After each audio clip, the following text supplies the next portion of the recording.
in a forgotten village surrounded by hills. A boy named Kabir lived with his curious thoughts and a talking parrot named Mithu. He was always asking strange questions, dreaming of unusual things and imagining worlds no one else believed in. One afternoon, Kabir was lying under a shady tree, reading an old dusty book.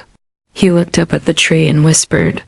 He stood up and followed it into the nearby woods, deeper and deeper, until everything around him became quiet and cold. What if trees grew upside down? We should turn back. This tree isn't natural. Mithu fluttered beside him and said, "You and your silly questions again." Kabir smiled and turned the page, but suddenly something strange caught his eye, a glowing butterfly that shimmered like gold. Suddenly he stopped. A giant caterpillar wearing a business suit rode past him on a bicycle with square wheels. Before him stood a giant tree, glowing softly but completely upside down. Its roots were in the sky, and its branches were buried underground. "I think we're not in our world anymore."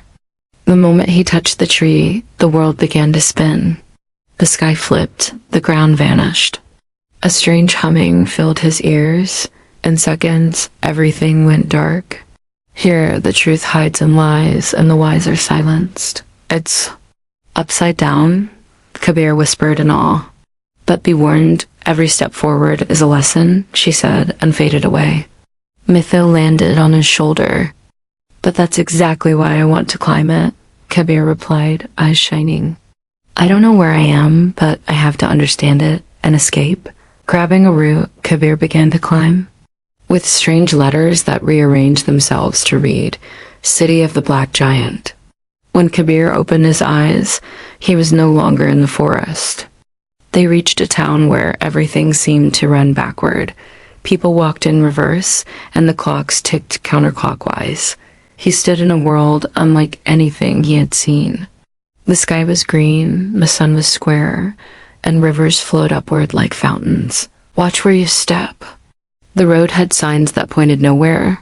Her eyes glowed dimly, and her voice was soft and serious. "This is the upside-down zone," the caterpillar said in an annoyed tone. Kabir turned to Mithu. As they walked, the land grew stranger. Buildings were made of spoons. Clouds had eyes. A mysterious old woman appeared from behind a spinning mirror. "Beware, child."